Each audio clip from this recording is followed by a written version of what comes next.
Welcome to this online interview by Project Cargo Weekly. Our very special guest of honor today is Mr. Peter Dudas. He's the Vice President and Head of Industrial Projects, Middle East and Africa, based in Dubai in the Middle East. First and foremost, Peter, very welcome to this interview. Thank you, Will. Nice to be here. Thank you. Likewise, likewise. I always allow my interviewees, Peter, to elaborate for our viewers a little bit about their career. It doesn't have to be a long statement, but it can just be interesting for viewers to know how did you end up in shipping? How come you're not in banking or accounting, or why are you in shipping? Yeah, I ask that question to myself every once in a while Right. but joking aside, I have now been a citizen of the world for about 20 years. I originally come from Hungary, Uh-huh. Eastern Europe. Okay. Um, Left uni after about 6 months because it just wasn't for me. And started working for a trading company in foreign trade, imports and exports. And that was where I came across the wonder of the shipping containers that were, they were being delivered to our warehouse from China, full of all the goodies. And then also I was in charge of coordinating customs clearances for the exports to the neighboring countries. And yeah, I felt this was pulling me, this whole topic of shipping and logistics and moving things around the world. So I looked up a course, a 2 year kind of vocational course that was in the topic of shipping, freight forwarding and logistics, I think would be the right term. And did it while I was working, after which I specifically started looking for freight forwarding jobs. Okay. And yeah, after a short search, I ended up working for Panalpina, the Oh company that yeah. no longer exists. Right. And I was quite young, and I had to relocate from my hometown to the capital, Budapest. And somehow I never found my place. I always felt this itch to move. Yeah.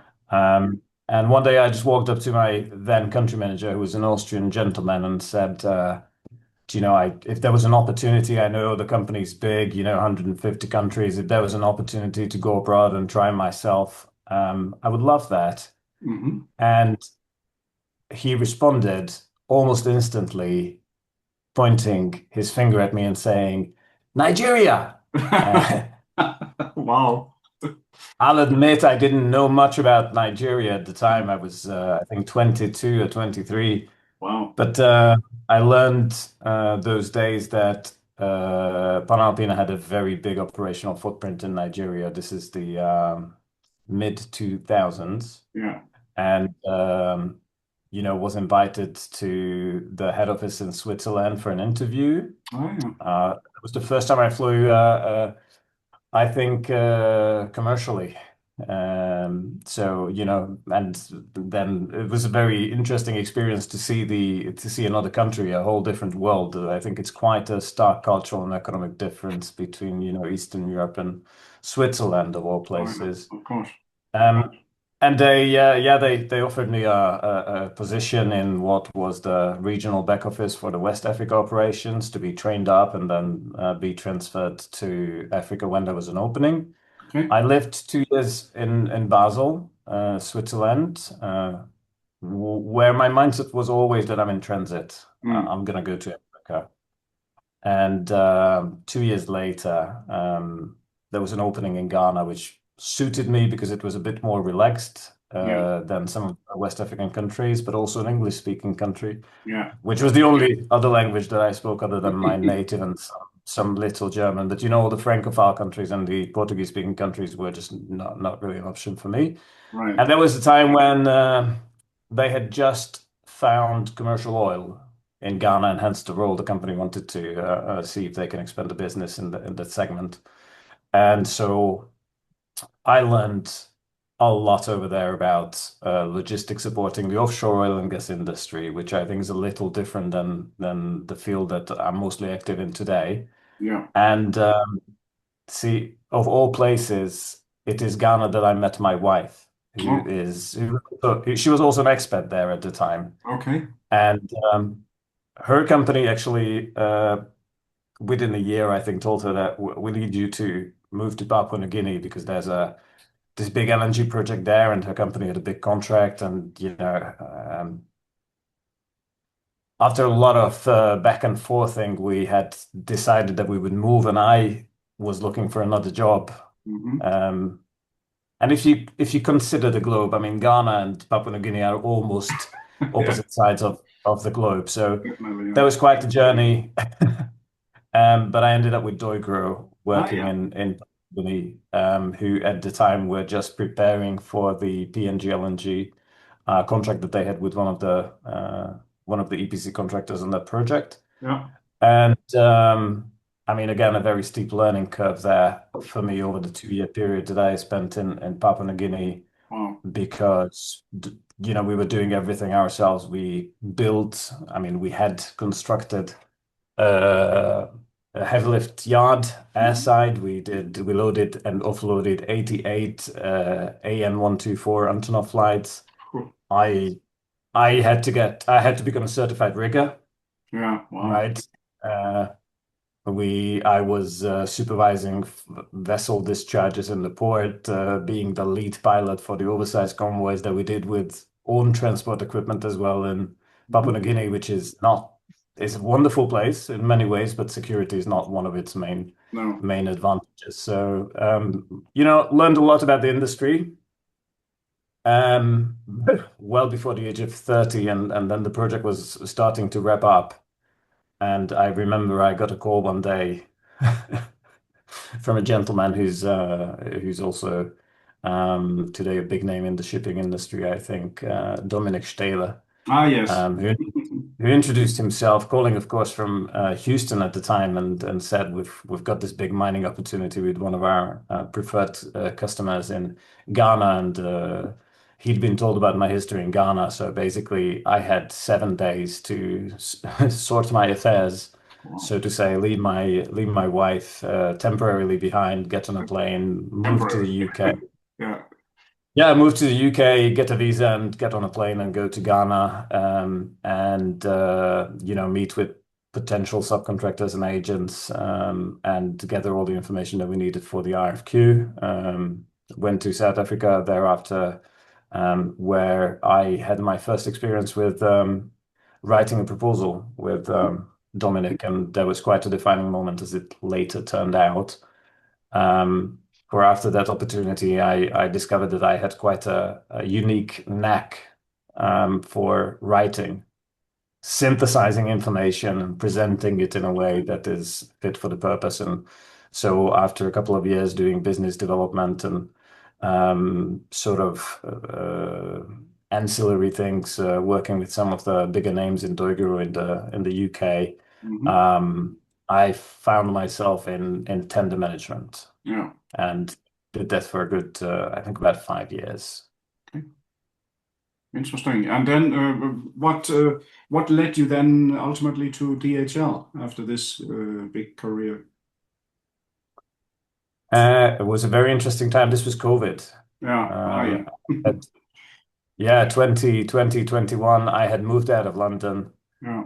to the countryside. So I was in a very lucky position because even during the lockdowns that we had in the UK, I lived on the edge of a forest. Hmm. So I was relatively free and able to go have me time in the forest and a lot of reflection. I learned a lot about myself. Yeah. And I just had an approach from DHL at the right time. Oh, yeah. Um, for an opportunity that I at the time described as my dream job, really. And one thing followed the other, and we had a contract signed. I had resigned from my then employer, and I'm now almost at my fifth anniversary at DHL, and never been happier. So let me just get this clear. So when you started with DHL, was that in the Middle East, where you are located now? We're still in the UK. Ah, oh, that was UK. Okay, right, got it. It was still in the UK, 21, July time, I think it was when Ah, I yeah, when I started. I was in a corporate position, looking after commercial strategy and the RFQ management. right. Worked with some really fantastic guys from the organization. Many of them still with the company. Some have, left, as it happens very often in this industry. Yeah. And after about 2 years, um, a lot of work and personal factors just met at one specific point in time when the opportunity to relocate here arose, and we took that, and it has been quite, in hindsight, quite a positive decision because professionally, being here closer to the action, and I'm sure that many other of your interviewees or other conversation partners will tell you that the Middle East project market is crazy hot at the moment. Yeah. Oh, yeah. So, you Yeah. know, No, I mhm. Yeah, it seems to me that that you're in the right place at the right time, and with your background and experience, I'm quite sure that DHL is lucky to have you there. Getting back to the organization of DHL in the Middle East, what can you tell our viewers briefly about where are you with your own offices? What's your head count? Where are you in which countries in the Middle East and Africa Mhm. percent too right now? Correct. So yeah, I mean that in my current role, I'm not just looking after the Middle East, but also Africa. So back to what used to be my roots almost 20 years ago, which is actually very nice. Yeah. So DHL Industrial Project is a solution or a product within DHL Global Forwarding. So we're not a separate company. We have all the benefits that come with being part of one of the top three or the top four global freight forwarding companies, depending on what statistic one is looking at. Yeah. Within industrial projects, we have about 300 people in across the region, and we currently have 17 or 18 countries that we operate in as DHL industrial projects. Okay. That's pretty cool. It's quite a Keeps me busy, Bo. sizable It unit. keeps me busy. Yeah, yeah. I mean, not only securing the projects, but also admin and getting people to work together. That's probably the biggest project of them all, I could imagine. Yeah, it's an incredibly diverse Yeah. region, Yes. from many different perspectives, right? You've got the cultures, Yeah. where sub-Saharan African sort of tribal cultures seeping into the workplace meet with the Middle Eastern cultures. Of course, this today we're in the middle of Ramadan as we talk. Yeah. Um, it has its own challenges that are very difficult for people outside of this region, not having experienced how Ramadan is, to explain how it impacts our business and Sure. and and the work of the people that we work with. But also, I mean, languages, right? Yes. Um, Freight forwarding is a network business. Any shipment starts in one place and almost always ends in another. And so um, our challenge in this business is to make that connection as seamless as possible. And like I said, the small but very very important factor of speaking the same language, having the same culture in the organization, Yeah. almost being able to expect what the other person on the phone or in the email is saying, is a critical success factor. Yeah.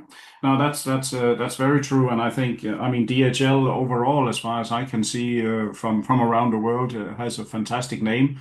I mean, I remember when DHL kind of got started into industrial projects, we all thought that DHL now you're very good at doing courier and delivering packages, but not many thought about DHL as industrial projects. But you have certainly made your mark around the world now. How would you rate the success you've had in the Middle East? Of course, you face competition like everybody. How do you feel that your footprint is doing right now? We're on a journey, and I'm not sure if there's a one size fits all answer to that question, Bo. We have markets that are more competitive than others that have lower barriers of entry for smaller competitors to try to set foot. We have countries where or markets in the region that are really difficult to get into, and one really needs the scale and the financial strength to Yeah, be able to effectively sustain a business, really. And I think this is only going to increase this trend because we're at a very interesting time where we see new markets in the oil and gas industry in particular mhm, opening up. after some of the terrible times that the people of these countries experienced. And I'm just thinking of Syria Yeah. and Libya, for example, most Oh, yeah. recently. But Iraq is a very, very important market for us in DHL Industrial Projects. Oh, We've been there for a long period of time, and we're extremely busy there. But simply the demand currently, the growing number of operators and companies wanting to compete in these markets for the business of these, let's say, oil and gas operators, creates a demand that is very difficult, yeah. thankfully, Yeah. to satisfy, right? Good, strong demand in the market is very important. It attracts new players to the market. It creates competition. It's good for the end users, good for the customers. It is what keeps us on our toes. It is what is keeping us, what is pushing us really to continue improving. But I think we also, and I wouldn't say we have our niche, but we know what we're strong at. Yeah. We know the domains in which we can effectively compete. And I think, also are quite self-reflective and aware of where we're not going to be able to effectively compete. So Mm. our success really in the marketplace relies on being able to make a quick and accurate judgment Yeah. on where we can effectively win and grow the business. Yeah. No, no, it's and finding the right people. I mean, as I said, the DHL has certainly a good name around the world. So hopefully, including yourself, good people can be attracted. One question that comes to mind: you need to find ships to carry your cargo around the market. And recently, we've seen a couple of ship owners in particular. Maybe it's not something new, but it's certainly been increased recently. They want to be forwarders, effectively cutting out the middleman, so to speak. How do you view that as a global and giant project freight forwarding division of DHL? Will these shipping lines that compete with you, can you say directly, will they be successful in competing with the forwarders? How do you view that? I think only time will tell. Yeah, There are certain markets where the market structure is changing, and that influences who our customers are as an mm, industry and mhm, how they procure services. But in general, I think to be able to survive in this business, you need scale, right? You need a yeah, certain size of network, a certain financial strength, which, I think in the current environment is a good time for ship owners to try to diversify their business. But personally, I think this vertical integration model has its limitations, yeah, and there are success stories in the market, but there's also, I think, several examples of failures where the best intentions were used by the best people to start a new leg for a company to stand on, but they may not have been doing the right things, or potentially wasn't the right time. At the end of the day, um, at the end of the day, when the times are good, yeah, everyone is everyone is wanting to go towards the business and enter new markets and stretch their expenditure.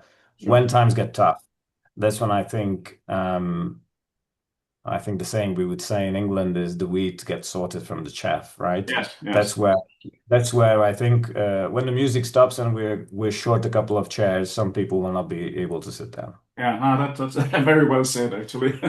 Another question: the chartering of vessel. Let's say you have a heavy lift project. Do you have a central chartering desk in DHL that you are part of, or do you do your own chartering, booking, let's say, in the Middle East? Yes, I wouldn't call it a desk anymore because we Right. actually have a chartering division headed All by right. Torben Division, yeah. Barnes. Right, Tom. Um, I think the team is now approximately 20 people strong and growing, Okay. supported by strong digitalization initiatives, our strengthening name in the market, our ability to tap new customers or new customer segments that we have not been able to tap in the past. Yeah.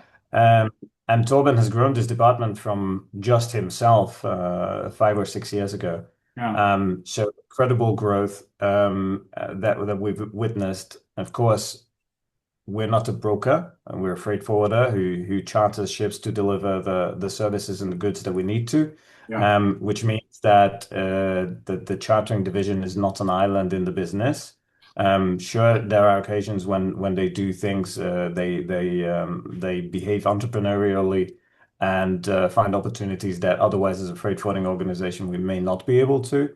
But in the grand scheme of things, their success is the success of DHL Industrial Projects and the freight forwarding network Yeah. that we are. Yeah. The footprint of these 20 people, they scattered on 5 continents now, right?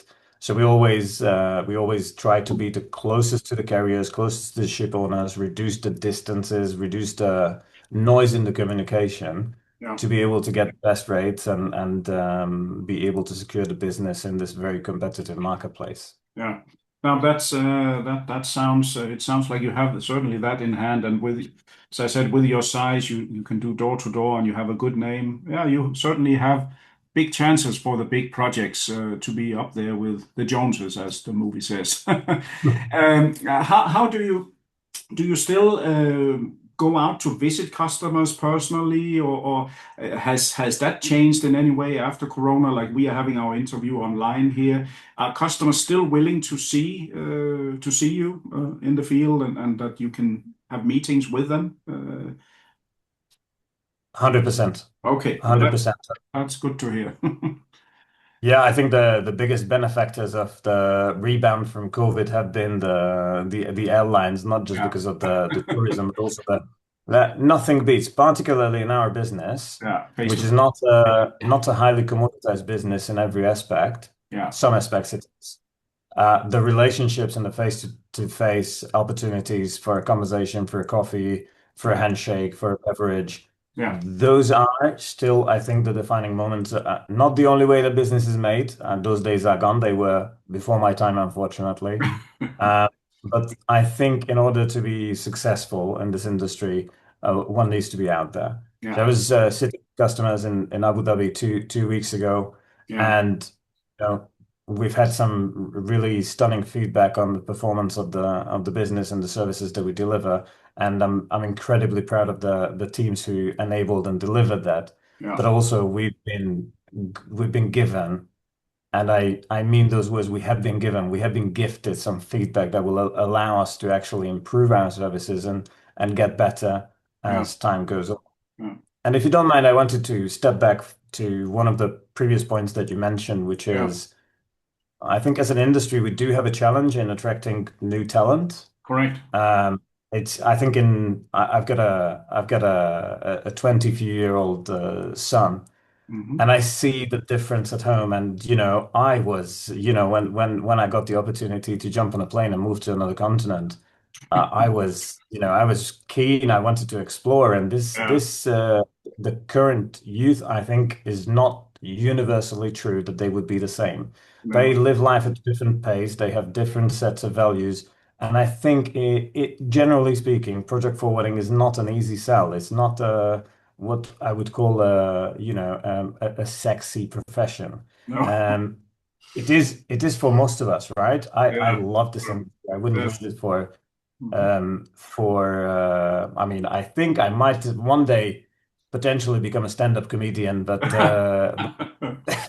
joking aside, it's an industry that every day brings something new, right? Every day I'm learning something new. I get challenged. I'm lucky because I work with people underneath me in the organization, but also my managers and my superiors. Yeah. And they always bring something new to the table. I'm now past the 4X, and still every day I'm learning. So Yeah, no, no, why I but wanted to say that is yeah, because it is part of DHL's strategy yeah, to be the employer of choice. yeah, So we spend a lot of effort, in fact, a lot of money on making sure that as an employer, we get things right. yeah, We want people to come and work for us, yeah, yeah. right? And we're also investing in the newer generations. Last year, we ran a program called Next Gen IP, Oh, where yeah. we had eight fresh intake for this graduate program. I'm not going to say they were fresh graduates. Some were fresh graduates. Some were from an armed forces background, which I think is a Okay. very good hiring ground for industrial projects as a sector. Yeah. But also some people have just had different experiences in the professional world and wanted to try something new. Yeah. And in December, we were in Houston and they had their graduation ceremony. And it was so good to see that these guys who went through a program where they went to 4 or 5 locations around the world, they came to Dubai, all of them did different, to work parts of different departments, different workflows in the company. They got to learn a whole lot about project forwarding, about chartering, about even the IT aspect of things, which is a big important factor of DHL Yeah. success. Yeah. And they stayed with us and they took full-time jobs. And some of them are actually part of the chartering team now. So Okay. super excited. Well, that certainly serves to your credit. I mean, I've had other interviewees who also alluded to the same thing, how to get our youngsters to be interested and not go to Google or Facebook or some other online platform. So I'm very happy to hear this because as we get older, who's going to replace us? And yeah, this is I fully agree with you. This is the best business there is. So that's why we're still hanging on, and we can't retire as some Right. other. But I'm sure I can speak for both of us. We do want to retire at once, right? Yeah, well, gradually, not too fast. We still have to have a finger in there, but ultimately, yes. One Sometime. of my Yeah. final questions, Peter, after this, how do you look into your crystal ball for 2026, which we kind of just started? You said the Middle East was hot. Can you elaborate on that? You see a lot of chances for you in your region because you have a very big responsibility there. Do you see 26 as a good year for you? I do. I Yeah. do. And it's not to say that there aren't any clouds on the horizon. I mean, we live in a unique time insofar as my memories goes back, Yeah. or as long as my memory goes back, the volatility, the geopolitical kind of power plays that are happening in the background that are having an impact Yeah.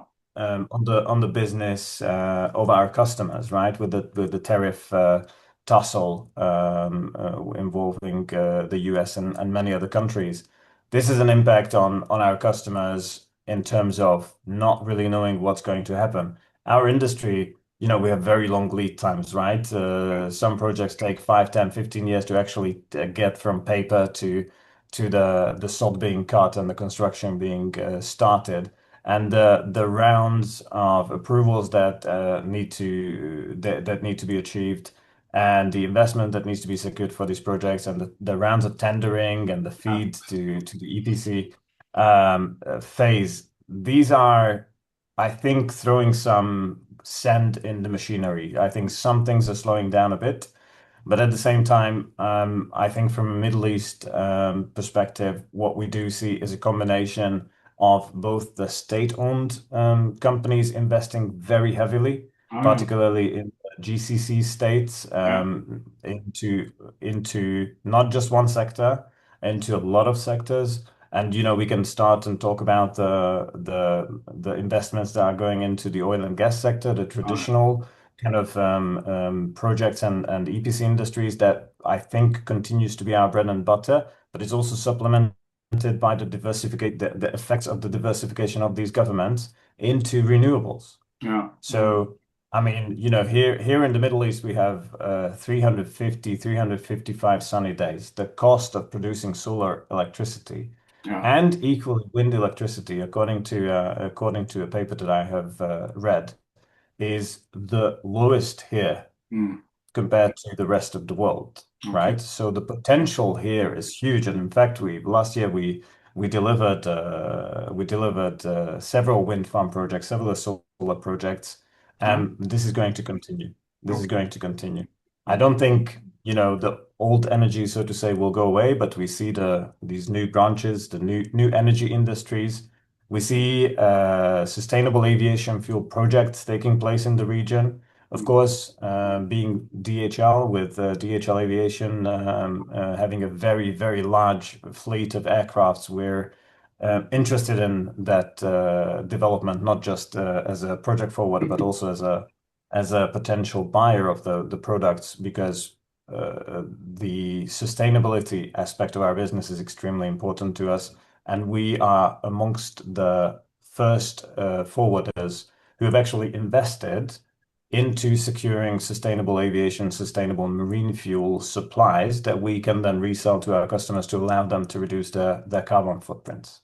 Interesting. It's really some interesting perspectives there, and it seems to me that you have your work cut out for you for the next decade or so in the Middle East. So you better hang in there. And as I would like to say, it's been amazing to talk to you, Peter. You have a fantastic background, and like we say, traveling is living, as the old Hans Christian Andersen in Denmark used to say, traveling is living, and you've certainly done that. I mean, from Ghana to PNG, that's a long one, I would say. So very interesting to talk to you. I want to say on behalf of myself and my viewers, many thanks to you today.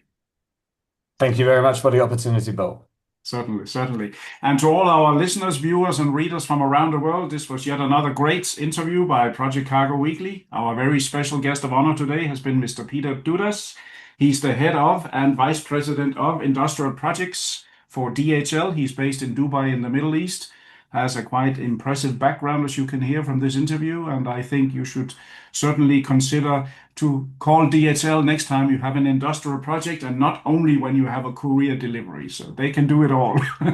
So for me in Project Cargo Weekly, thank you very much, and until next time. Thank you.